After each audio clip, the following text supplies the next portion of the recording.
Welcome everyone to today's CSIA webinar series. My name is Colin Hammond and I will be your host today. For those of you who are unfamiliar with CSIA, we are a global nonprofit professional association with over 500 member companies in 40 countries. Our mission is to advance the practice of control system integration to benefit our members and their clients.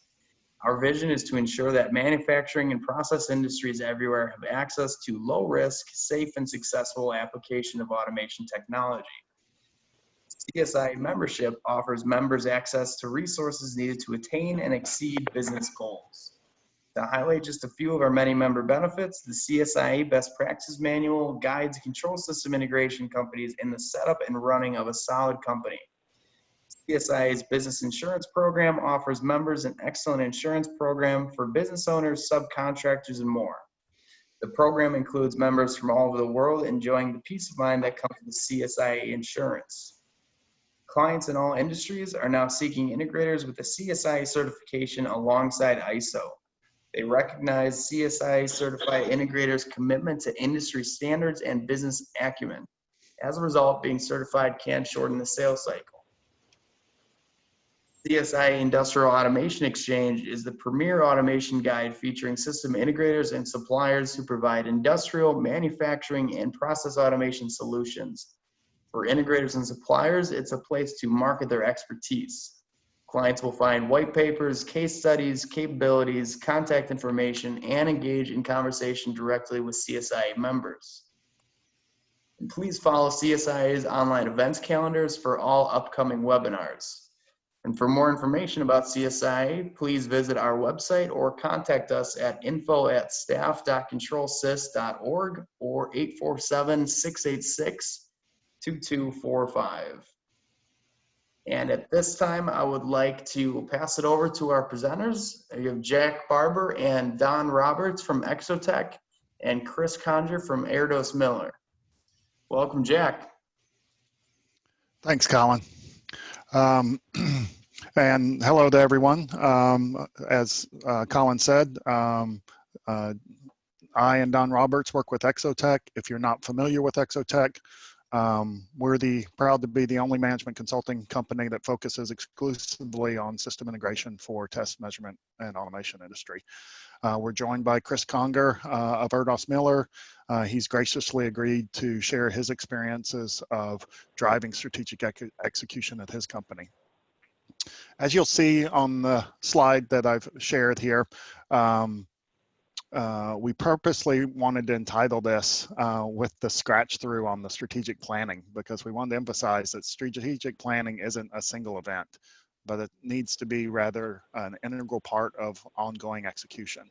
So in our session today, we will recommend some ways to not only review your annual strategic plans, but also put them in action with ways to actively monitor them, modify them as needed throughout the year to drive our organizations forward. Because strategic plans that are made and then just sit on the shelf until they're dusted off the next year or even more years down the road are essentially worthless. We need to stitch them into our business and our execution to have them have the effect that they need to have.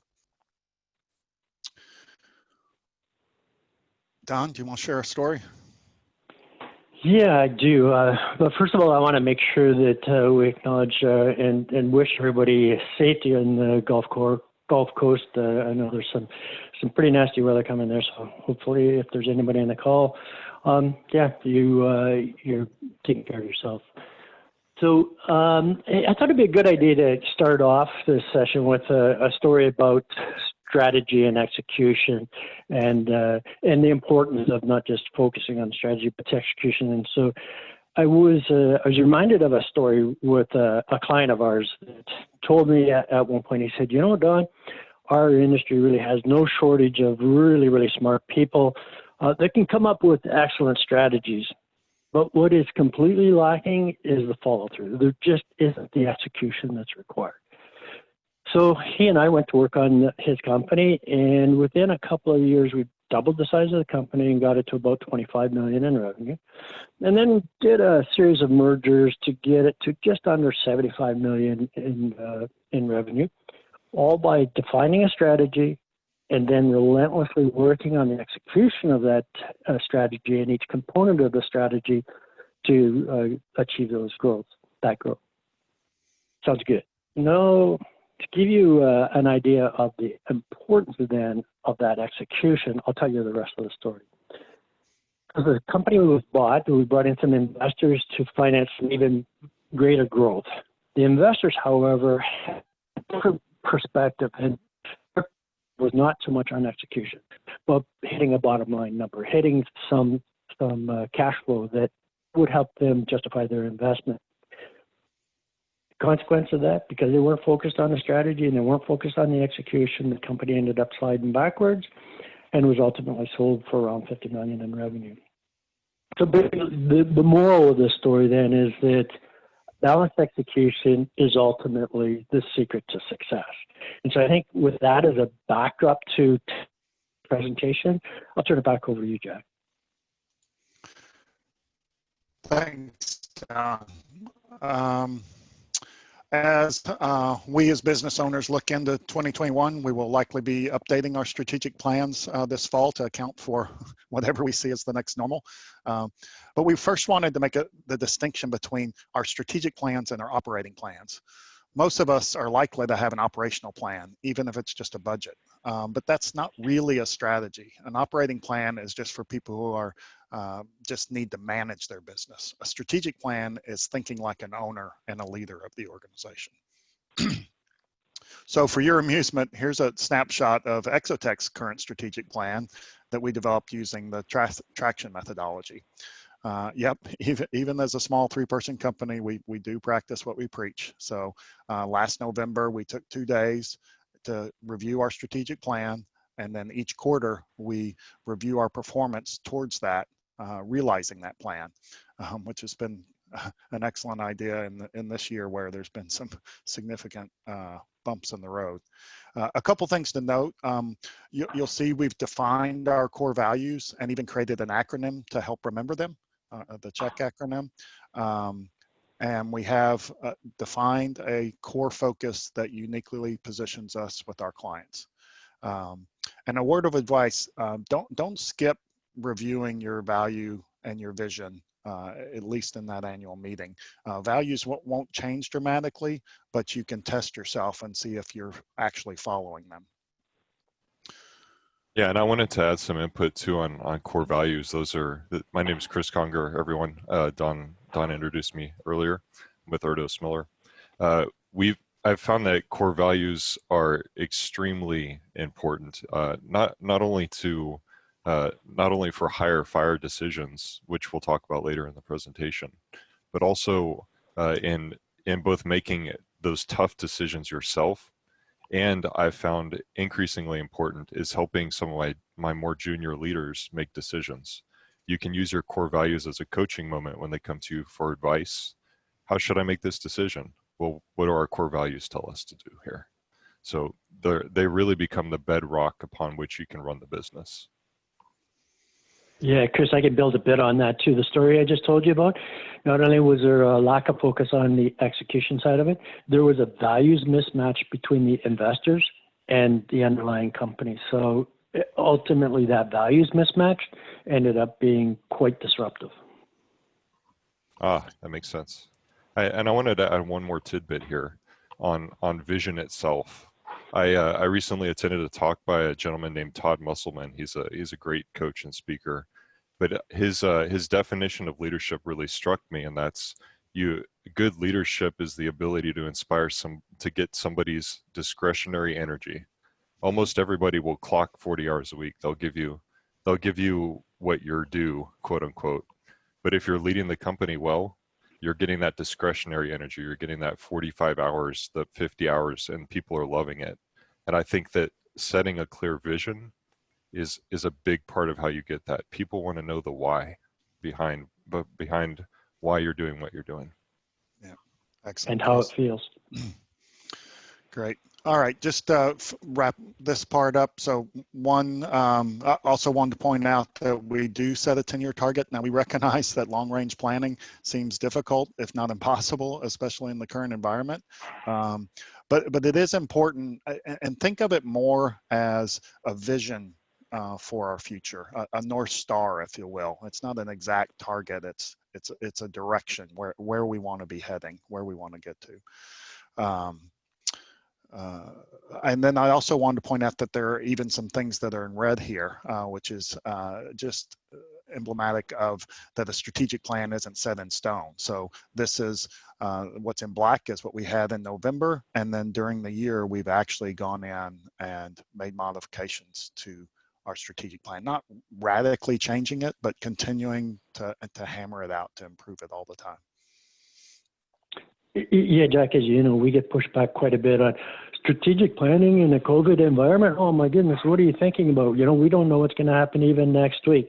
And I get that and understand that, but the strategic plan is not something that's so rock solid that you're not going to deviate from it. A strategic plan, as you said, Jack, is the North Star. It is just the general direction that you head, and it's the execution phase of that that allows it to be much more dynamic and nimble and adjust to what is this now next normal. Great. All right, so there are many tools that can help with the strategic planning activity. So here are some of them that we're showing up here. On the right, these three are excellent tools for helping you formulate your strategy itself. In the middle, we have the strategy maps and balanced scorecards, which kind of work in combination to help us assess our strategic plan, through different perspectives, including financial, from the customer's perspective, internal operations, and then finally our people, their learning and growth needs to be able to execute well. These tools, the strategy map and balanced scorecards, work best when we have well-defined objectives, measurable targets, and specific actions to achieve them. And then we look at those against these four perspectives. I really like that balanced scorecard for a couple of reasons, not the least of which is the balance, right? It forces you to look at multiple areas of the company. And I realize that most companies are going to use some part of each of these different models. The other thing I like about the balanced scorecard is you define a measure and a target and specific actions, but it also you can also be encouraged to set what I call triggers. So if we deviate beyond a certain target number, then this is the action we're going to take, and you can define that action well in advance, so well before you end up in a crisis situation. Great. And then on the right, we have the traction organizer, which provides a good way to kind of capture your plans and translate them into execution. If you'd like to know more information about formulating and or reviewing your strategic plan using these tools, I've provided a link to a recording of a webinar that we did last year. You can go check that out. Also mention that we are currently conducting a survey to see what are the most popular methodologies for doing strategic planning. Based on what we've received so far, I'd say that there's no one dominant tool. As a matter of fact, most respondents have cited that they use more than one tool. So anyways, we're still conducting that survey. When I follow up with an email after this webinar, I'll include a link to that and would appreciate if you can help us continue to assess what people are currently using so that we can feed that back to our community. All right, so with that done, the strategic planning of it, let's turn our attention to how we convert that strategic vision into execution. As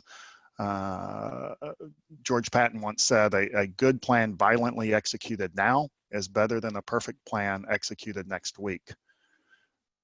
Chris, I know you had some thoughts about that. Yeah, I mean, this is something that anyone who knows me knows that I personally struggle with, and I'm an integrator in my company. I fancy myself a strategic thinker, and what I've done is I've taken two pieces of information, two pieces of advice to help myself. Number one was a saying that Colin Powell used to have, that you shouldn't make a decision before you have 40% of the information, but you shouldn't wait until after you have 70% of the information. That one quote has kind of changed my life. And then the second thing is realize your areas of weakness. So I partner with visionaries who are more like George Patton, right? It's not about being everything in one as a leader. It's about knowing your weaknesses and partnering with people who fill those gaps.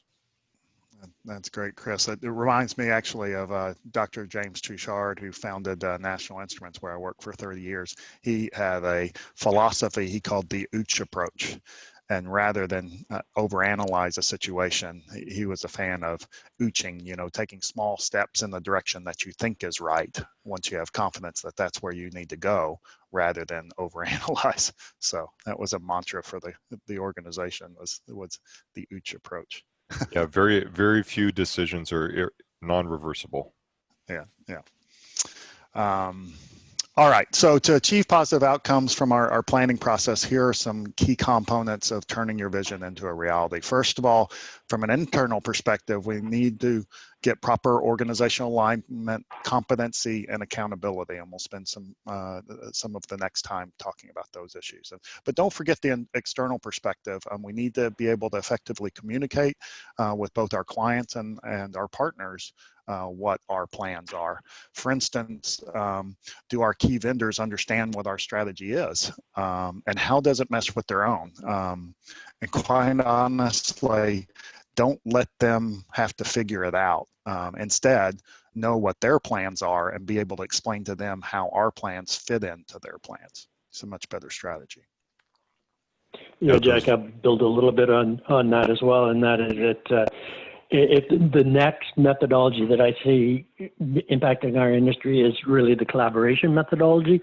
And in the collaboration methodology, you need to clearly understand the direction you're going, so that as you start to collaborate with your partners and stuff like that, you can see how the combined entity is going to solve the problems of the client. So, sorry, Chris, I cut you off there.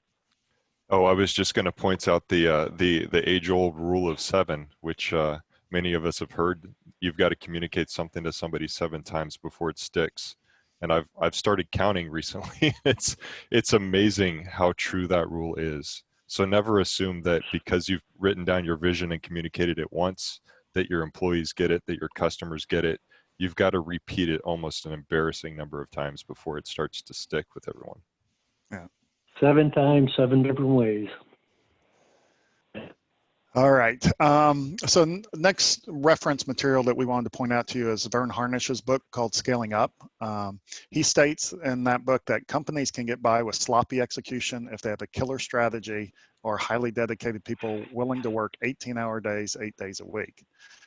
Now, in Exotek's experience, we find that far too many integrators rely on the latter of long days and long weeks to get the job done.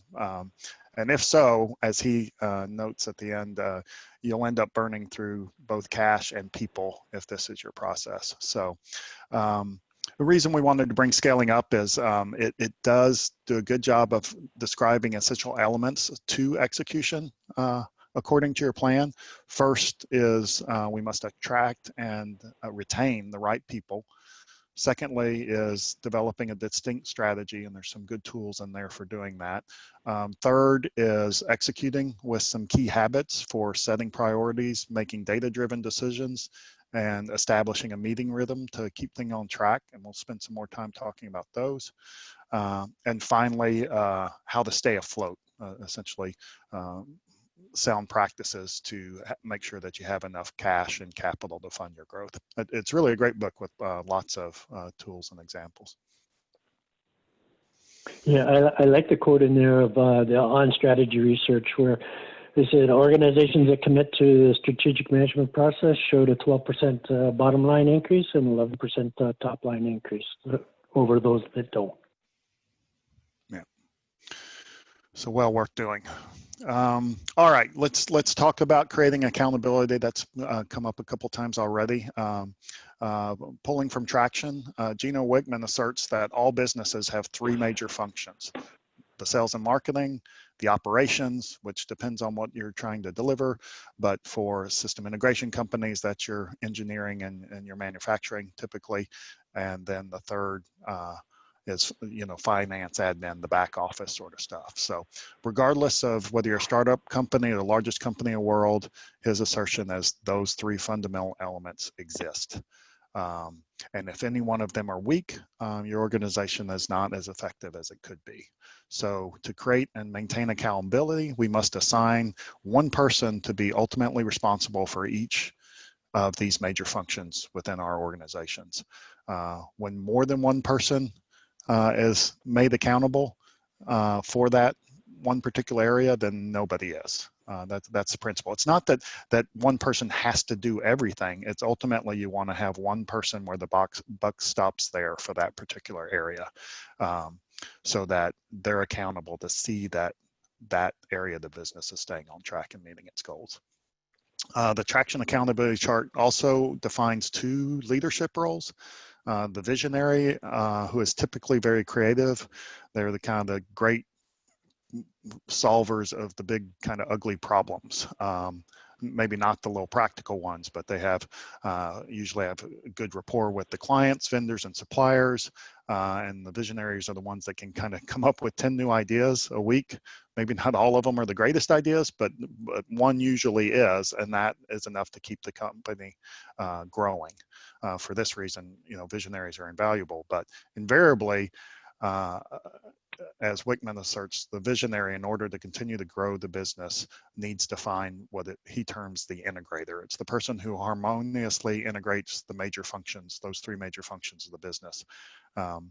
Because those major functions of the business, if they're all strong and have strong people that are accountable for them, there's kind of a healthy tension between each of these. I know Chris will probably be able to talk to this, but the integrator is the one who is there to kind of blend that friction to create greater energy for the entire company, and frees up the visionary to fulfill their role. Yeah, that's certainly ringing true with us right now. I know Ken will express appreciation for some of the details being managed, and I certainly appreciate him getting out into the marketplace, talking with customers every single day, and painting the vision.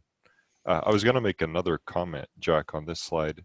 Sure. There's a gentleman named Lex Cisney who founded an organization called Organizational Physics. For those of you that are not familiar, he is certainly what I consider to be a thought leader in this space. And his two main points, I'll summarize his organizational physics book for you. His two main points are, number one, you've got to have the right personalities in the right seats. And we're going to talk about that more in this webinar. But the second point is that as your strategy changes, you should really revisit the way that your organization is structured. And the organization should support the strategy and not the other way around. And I found that it's really easy to leave people in the same seats, leave the organization the way that it is. When we're changing our strategy, we've really got to come back and revisit the way that we're structured.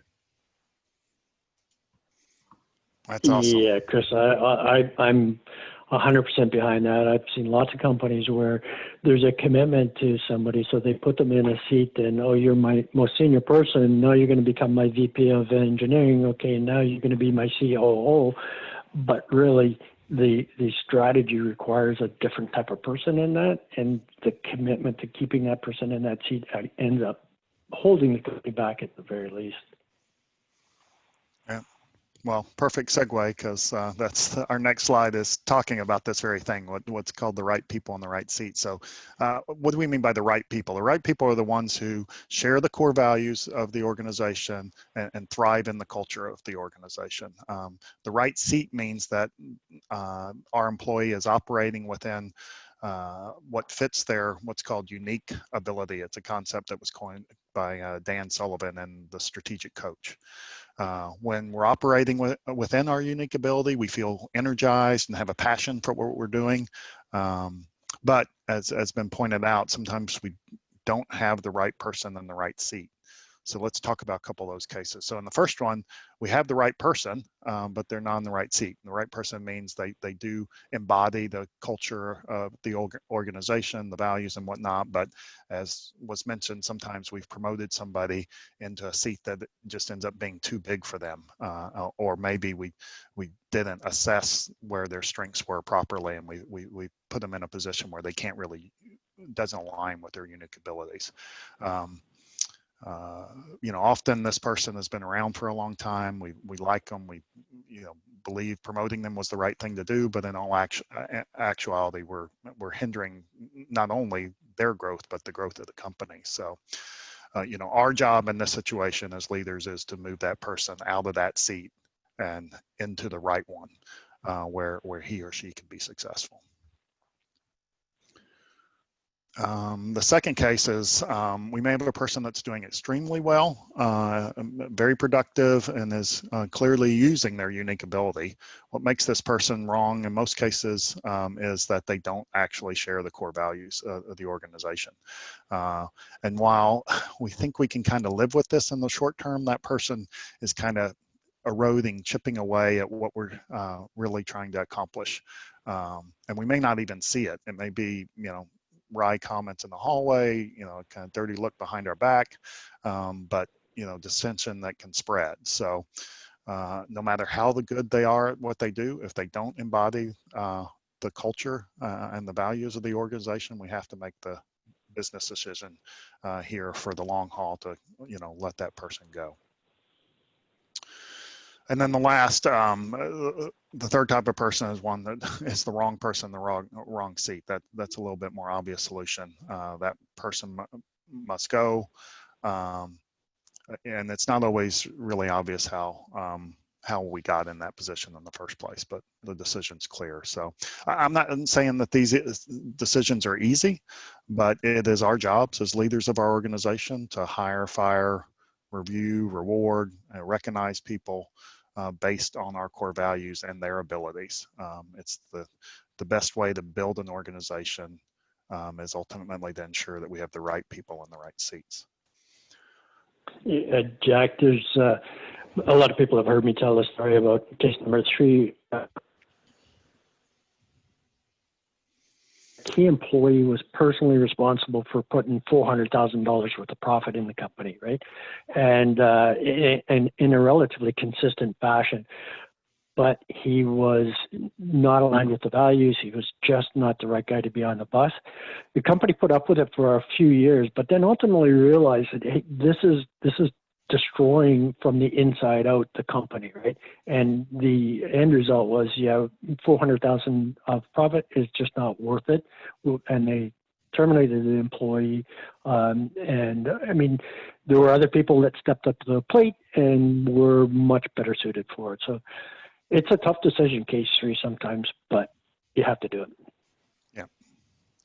Yeah, I was going to comment that those top 2 are both very, very difficult. The right person, wrong seat, and the wrong person in the right seat. Don just shared something on the right hand side. On the left, my key takeaway there is that the person that you're going to talk to will not always see it. It's one of the toughest coaching moments to be in a conversation with an employee that doesn't understand that they are a core values fit, but they're not in the right place in the organization. And sometimes it doesn't work out, and they've got to go find a position somewhere else. But I found having those tough discussions, describing why you think that a person's talents line up somewhere else in your organization, you can often save that person in the organization, and it benefits you because they're a core values fit. Yeah, and I've seen you do that, Chris. Yeah, it's a tougher spot than it seems. Yeah. So in order to kind of gain that alignment that Chris is talking about, the Traction EOS methodology also has something they call the people analyzer that can kind of help with this process of assessing someone's fit with the core values and their role in the organization. Sorry, the graphic's not super good, but across the top you would put your core values, and then you would add 3 other columns to it.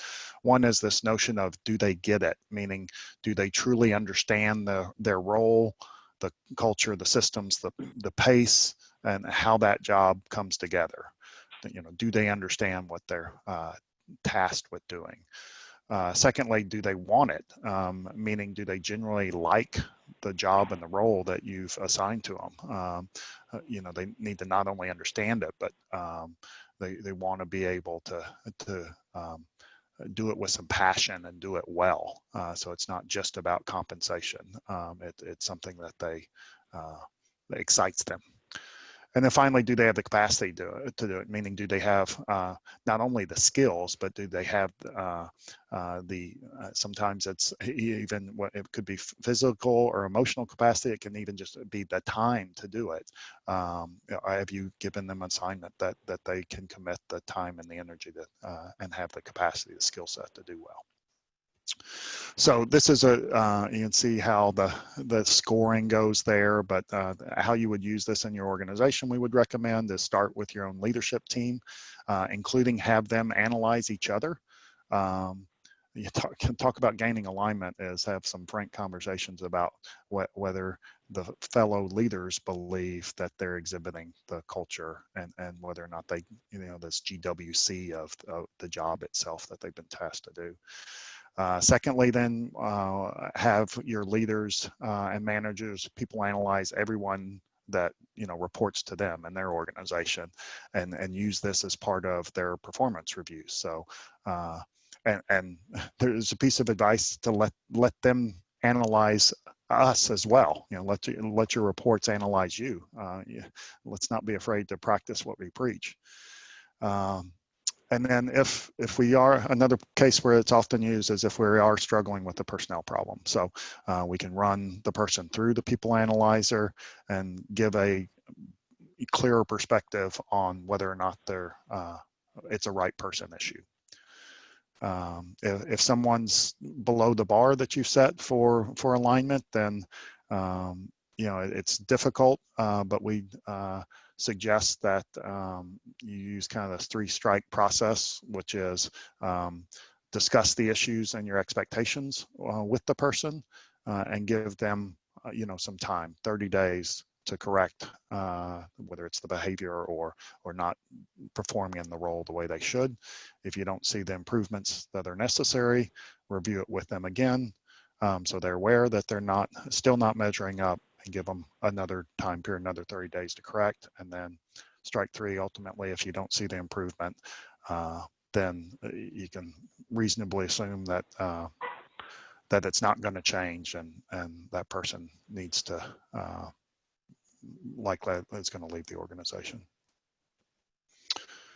As Jack was going through this, Chris, I was thinking back on the first time we did something like this at Erdos Miller. It was quite a few years ago, but it was pretty interesting, and the results were that there were some tough decisions that came out of that needed to be made. Yeah, that's right. We've seen people change behaviors and people stick to their guns. Yeah, and it's really, in some sense, it's not a right or wrong. I mean, they choose to work there. You set the expectations of what's required to work there, and then ultimately, if it's not a fit, it's not a fit. So. Yeah, the reality of it is, if it's not a fit, they're not going to be successful. Why don't they go someplace where they can be successful, where they fit? Yeah, exactly. All right, so let's look on down. We have a well-aligned team. Now we can work to see that we're mastering the rest of the Rockefeller habits, which is another good resource for looking at things that need to be in place for optimal strategic execution. So these include concepts that we as a company are aligned on what is ultimately the top priority to accomplish in the quarter. We have established a communication rhythm to ensure that we stay on track. We have ensured that every facet of our organization has an accountable person. We've talked some about that. You can see how when we look at different resources, a lot of times they have similar sort of concepts. But just to go on through this, we have a way of integrating employee input on obstacles and opportunities. We can report and analyze customer feedback. We have ways to keep our core values and purpose alive. Like one strategy I saw was they would actually pick a core value and then ask employees to write in, wherever they had seen someone exhibiting that core value, and then reward based on that. So just to finish it out, also important to know that each employee knows the key components of the strategic plan, and they can track for themselves whether they're making progress to helping the organization achieve it, and that we keep those plans and the performance to those plans visible to everyone. All good habits for execution. All right, the next thing we wanted to talk about is there's another concept in scaling up that's called the power of prediction, which has to do with, we have a solid strategic plan and sound execution based on good habits, but what gives us the confidence that we're actually going to get where we want to go? Vern Harnish suggests that the power of predicting is base of business successes includes two elements: gathering good information and tracking the right data.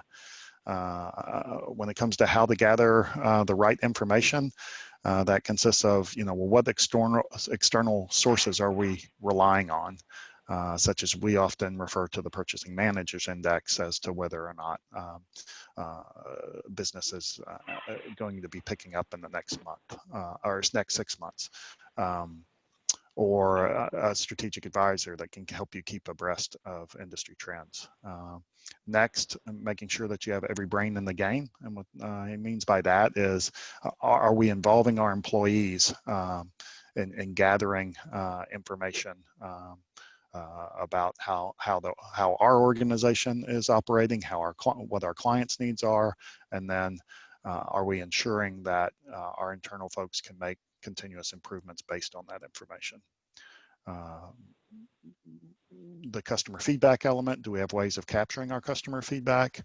And then, weekly management discussions that aren't suffering from data paralysis, as we kind of alluded to before, but having productive conversations that are moving forward. And then the last aspect of that information is close the loop with the employees and the customers that you're getting that feedback. They need to know that you're actually hearing them and making decisions based on what they're feeding back. Otherwise, they'll stop giving you feedback. Don or Chris, did you have a comment there? I couldn't tell. I certainly, I think it's good wisdom to make sure that people know you're taking action on their feedback. We started, we use a system called Bamboo HR, which just gives people a little text box once a quarter to report back. And we make it a point to schedule a meeting as a leadership team and push that back to everyone, saying, here are the top 5 things we saw, here are the actions that we're taking. Otherwise, it becomes the proverbial bottomless suggestion box that everyone disdains. Yeah, exactly. With respect to data, that's really about how we're measuring our successful execution. So, different organizations have different metrics, but common ones are revenue, cash flow, utilization, pipeline metrics for how healthy the business is. And then making sure that we have good people metrics as well, meaning, do people understand what their top priorities are? And do they know their own key performance indicators, KPIs, to know that they're on track? So that's where we'd like to head to next, is talk a little bit more about setting priorities and having good KPIs. Yeah, and I want to put a plug in for CSIA Pulse here. If you haven't got your Q2 stuff in, please get it in. We're really close. The data that's coming back is pretty interesting to look at right now. So yeah, anybody who can do it, I really appreciate it. Thank you. Awesome. Okay, establishing priorities, whether at the company, departmental, or individual level, want to do is identify the 3 to 7 most important things for that person or that part of your organization to accomplish in the next 90 days. And it really should be kind of a flow down sort of process, which is, okay, if this is the company's goals, which department does that affect? How are they setting their priorities to move forward on that goal? And then drill down all the way to the individual. And a word of advice based on lots of experience, including our own internal experiences, Don will attest as well, is make sure your goals are SMART. Make sure they're specific, measurable, achievable, realistic, and timely is what that acronym's for. So the easiest way to miss a target is not having it well defined. And even we have been guilty of that.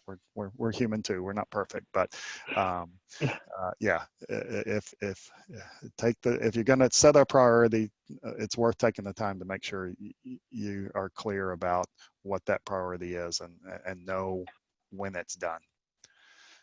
Didn't we just have this conversation in our weekly review this week?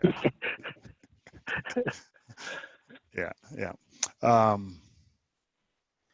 And then I think it's important to not set too many priorities. That can also really knock people off balance. As if they have too many things that they need to get to, then they'll struggle with all of them a lot of times. So be clear that these are 3 to 5, 7 at most things that need to happen in the next 90 days, and recognize that if you have more than that, then those are going to just have to be priorities for the next quarter. Yeah, I would echo that less is more. If you pick your top 3 and execute all 3, you can always go back and add. But I hate that sinking feeling of stress when you've named 7 or 10 goals and have halfway accomplished 6 of them and not even started on 4. Yeah. And Don's going to be here next week. Yeah, so I pushed my team for 3, to be honest, and it's been working well so far. Great. Yeah, it's pretty impressive, the transition that you made there, Chris, as you moved from, wow, we got to get all this stuff done, to no, here's what we're going to focus on, here's what we're going to get done. And really, in the last couple of quarters, like, they get done. They just, all of that gets taken care of. So good job. Okay, then we talk about priorities. KPIs is the way we're tracking regularly. That's probably the key word. Less about what the KPIs and more that there are things that we are tracking regularly to keep score on our execution. If we're not keeping score, then our players lose interest in the game, right? Not that there may not be a KPI for every single element of our business, just the ones that are most critical to our success, or perhaps important to a new aspect of our business. That's what's most important to create a KPI for, and becomes a part of our scorecard. Or some people think of it as a dashboard, similar to a car. It shows the most vital information about your vehicle's performance. Whenever we talk about scorecards, I like to share this story from a company called APNA. I was doing a business consultation with them several years ago, and they showed me their corporate dashboard, which you can see here, which has LEDs, which were either green or red, based on whether or not they were meeting that KPI. I was kind of curious about the project indicator, so I asked the quality officer, who was affectionately known as the evil metrics woman by her colleagues, and she responded, if 100% of the projects are on time and on budget, it's green. Otherwise, it's red. I asked her if it had ever been green before, and she said no. And so I politely told her, I said, I wasn't aware of any system integrators for which the indicator would be green. So the moral to the story is make sure you have KPIs that are realistic. All right, coming down the home stretch, couple more things to hit. One is don't forget about identifying and resolving issues. I really like the fact that the traction method acknowledges that issues are a thing, and it's just important to be taking a hard look at what's holding the company back, as well as what's driving it forward. So what obstacles are there that are currently preventing us from achieving our vision? what concerns do we have that might be keeping us from achieving that vision? And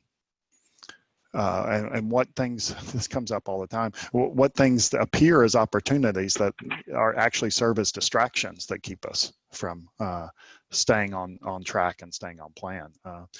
Successful companies will define a process to deal with issues, identify those issues, discuss them, and resolve them. Not that it's easy, but I'm sure Chris and Don will jump in. Having a method to what's called IDS, identify, discuss, and solve.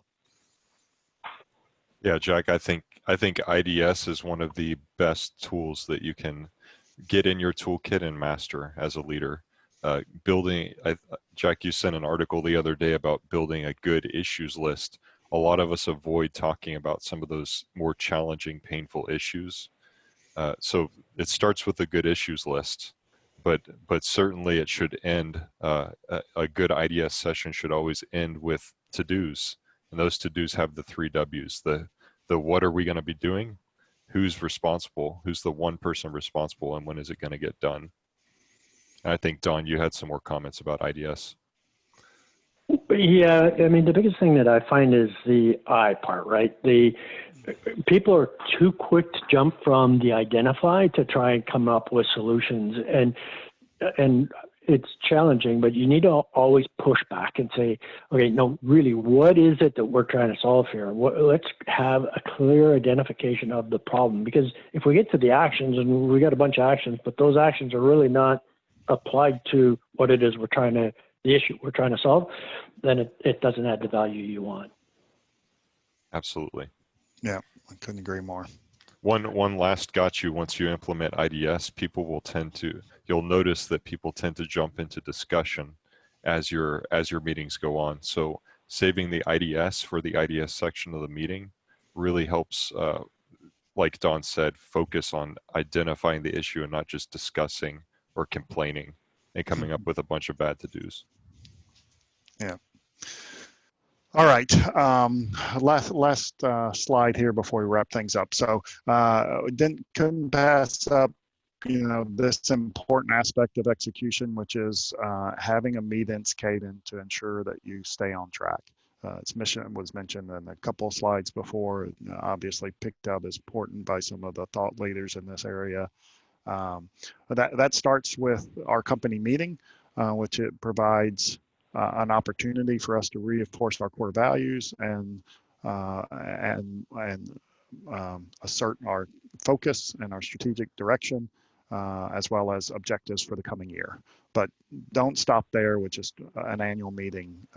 Establish those quarterly meetings to reassess and set new priorities, as well as resolve issues that may have arisen, as we described in the previous slide. Then continue to drill on down. So you create weekly meetings to make sure that everything's on track, all the way down to daily huddles, maybe 5 or 15 minutes to cover tactical issues and give updates so that people are clear what their kind of marching orders are and can give feedback at that level. So this will help avoid this sort of planning detail will help avoid those kind of train wrecks and missed opportunities to make adjustments along the way. By the way, Scaling Up and Traction both have some good advice about how to run these meetings as well. Yeah, and for those that follow the traction model, the daily call between the visionary and the integrator, I found is extremely vital, as is the monthly same page meeting. So those are 2 other ones for those that have a visionary and an integrator.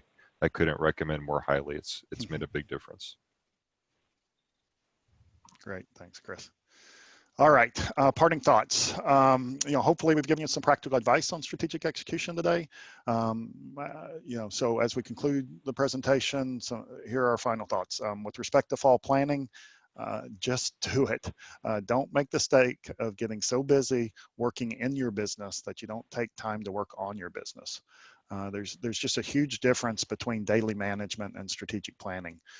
By getting away from the office, we can avoid interruptions from our daily management responsibilities and create a more open environment for our leaders to have frank discussions about the business itself. Secondly, A little bit self-serving, but we would recommend getting an external perspective. If your entire leadership team and ownership resides completely within your company, then we'd recommend considering getting involving external people. Not that you have to expand your ownership, but just someone that can help you gain an outside perspective. Someone that tests our ideas, will keep us honest, challenge our assumptions, and force us to justify the business plans that we're making. This could be a vendor or a customer, assuming that it doesn't create a conflict of interest, or an industry expert who knows your business. Hint, hint. Also, also think about the roles and responsibilities in your organization. Remember that accountability chart. Use it to define responsibilities for meeting your company objectives, and then periodically check it for understanding. Can your people explain their current responsibilities and how they're being measured, and how that is helping fulfill the business strategic plan? Yeah, and I'd just add that, I'm an introvert, so especially in this time, it's amazing that I've even found that I've kind of reached the brink. So make sure that you're reaching out to your peers. There's lots of really good peer groups that have been forming. Reach out to coaches if you don't have them. Find a coach, find a mentor. Make some time to just call other people in your industry, outside of your industry. Now is a time where you have to make an extra effort to connect, and it can make a huge difference, not only in your mental state, but on your execution when you get to work. Yeah, I really appreciate that comment, Chris, because I put this last graphic up here, and we spent, pretty much all of today focused on the top half of this model, defining the strategy and making sure the work against that strategy gets done. We have in other presentations, and we'll come back to this, but there's the lower half of this, which is not less important, perhaps more important, is also focusing on ourselves and our people. So that strategic execution is going to occur when you're your strongest self, and the people have your people are motivated and have been empowered to make the strategy and see that the work happens. I will offer out that Exotek is available to help with that leadership empowerment. We have team dynamic workshops. Chris mentioned peer groups. We've actually seen a real boon in peer groups during this pandemic environment. People really want to be able to talk to their peers about what they're doing, how they're operating in the next normal, and get that wisdom and experience from others, as opposed to take all the lumps yourself. Don, any more thoughts from you here?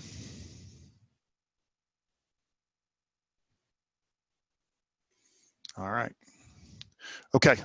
So we got. Hang on, Jack. I was on mute there, but my mind was going somewhere else because I thought I heard you say beer groups instead of peer groups. So.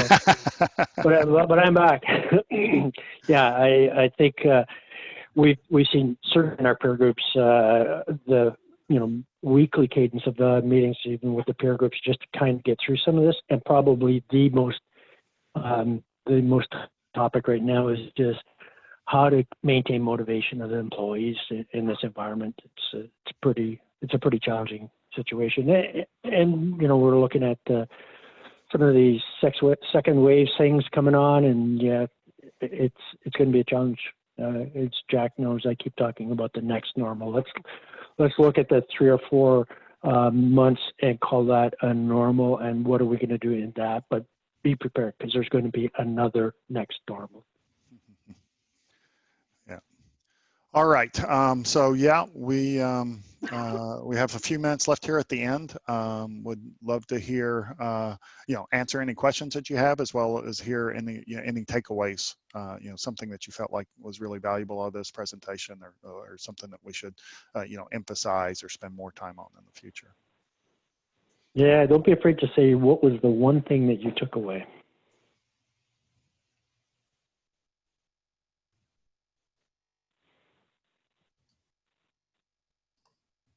So it looks like, yeah, it looks like we have you seen this model for a department level? I could see this being a helpful model and items to use for our product development process. We have some standard solutions we deploy multiple times. You want me to grab that? Sure. Yeah, we talk about these models and apologize, we tend to start at the top and think about it at the top, but most of these models you can flow down through your organization.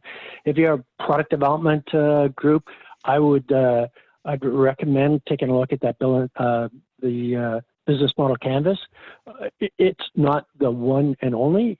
I would combine it with something else, but the business model canvas is probably the one thing that most integrators miss. They're great at developing the product, but there's 8 other components to that business, and so that's a good tool. Yeah, I'll actually brag on Chris here. I thought it was really interesting.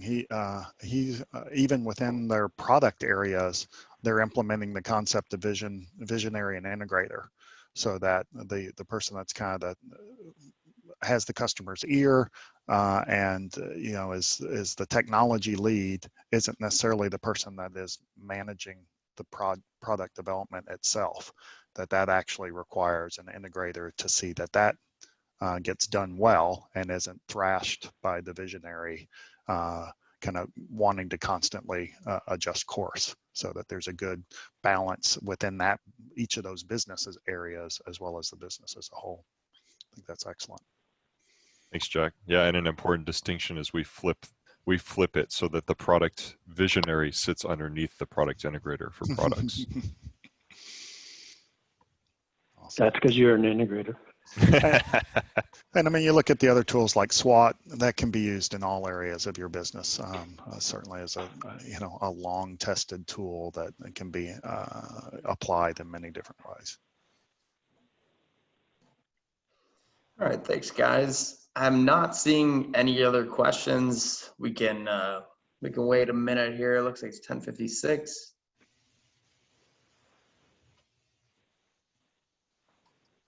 Yeah, Jack, like you said, I think you're going to send out a link to that survey. Just let us know what you're doing. Tell us what you're doing for, strat planning and execution. Tell us which tools you're using. Yeah, we'd appreciate any feedback we can get through that mechanism. And there's a chance to win a traction book if you do respond. And it'll only take a couple minutes. It's mostly just click yes and no kind of answers. So just trying to, make sure that we're not basing our advice solely on what we're doing with our clients, but what the industry as a whole is leveraging and doing. Colin, thanks very much for hosting, and Jack and Don, thanks for the invite. It was great fun. Chris, I appreciated, having in addition to our own little company's real world experience of doing strategic planning and execution, having somebody who sits in not only a system integration company, but as the integrator in a system integration company to share your thoughts and wisdom in this area. It was really great. Thanks. Yeah, thanks, Chris. Yeah, I'd like to thank everybody that came, and Jack, Don, and Chris for this informative discussion. Just so you know, this will be recorded. I will have that up on the Control Sys webinar archives page. And with that concludes our presentation for today. Thank you, guys. Thanks, everyone. Thanks. Have a great day and be safe.